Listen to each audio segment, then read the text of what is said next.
Bonjour, je suis Denise Lavigne, professionnelle enseignante au Pine Grove et au Mirage à Montréal et à Deer Creek Golf Club en Floride. Alors aujourd'hui, je vais vous parler de la raison principale d'un coup d'épaule dans un mouvement de golf. Un coup d'épaule, c'est quand l'épaule arrière prend le dessus sur l'épaule avant et il y a un détour dans l'élan pour essayer de frapper la balle à notre cible. Alors la cause première, c'est l'alignement de votre corps qui est trop au trou. OK? Alors, les gens pensent qu'on aligne le corps au trou. C'est faux, c'est la tête de bâton qui frappe la balle. Alors, c'est elle qu'on veut aligner, la base du bâton, la base en bas.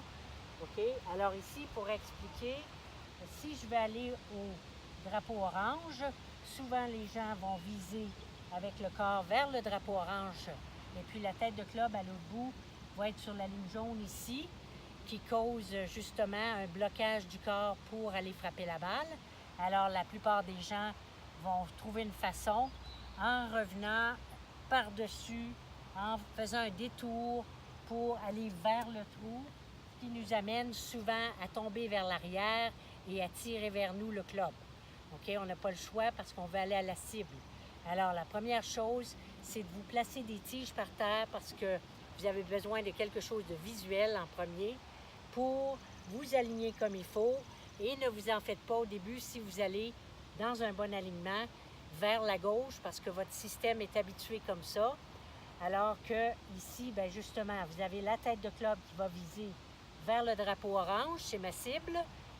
Et puis après, je place mon corps parallèle à la ligne d'envol qui est la ligne orange, qui s'en va au drapeau orange, ou le corps perpendiculaire à ma base de bâton qui est bien 90 degrés avec ma ligne imaginaire qui s'en va là-bas.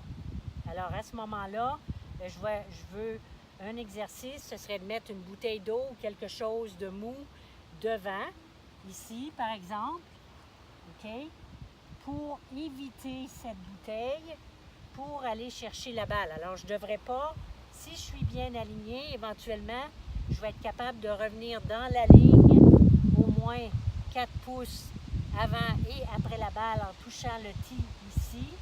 OK? Et ensuite, je passe dans le couloir de tee ici pour aller finir en avant, prête à marcher. OK?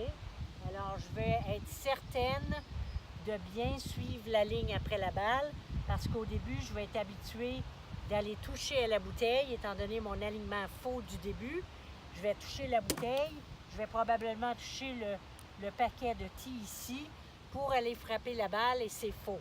Alors une autre illustration pour vous montrer l'histoire du plan. OK, alors si vous mettez une tige, mais faites attention, celle-là est un peu plus dangereuse.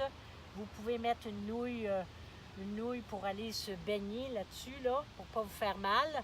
Et vous essayez de frapper la balle en passant sous la tige au lieu de revenir comme avant par-dessus le plan. C'est ce qu'on appelle un peu le plan du swing. OK? Alors, j'espère que vous avez compris. Alors, si vous avez des problèmes de coup d'épaule en premier de tout, j'utiliserai des tiges comme ça, la ligne d'envol, la ligne du corps. Comme ça, je suis certaine de mon alignement avant de frapper beaucoup de balles. Je m'habitue avec ça. Et ensuite, j'enlève tout ça. Je me mets peut-être seulement un tee devant la balle pour aller chercher la balle et le tee. Comme ça, je sais que mon club passe au moins 4 pouces tout droit après la balle. Et puis, vous allez voir que vous allez avoir beaucoup plus d'équilibre et moins de changements pour aller essayer de frapper la balle tout droit, qui en fait ne sera jamais droite parce que vous faites un coup d'épaule. Alors souvent, si elle est droite, elle va être coupée. On ne veut pas ça, on perd de la distance. Alors, je vous souhaite une bonne pratique. Puis au plaisir, à bientôt.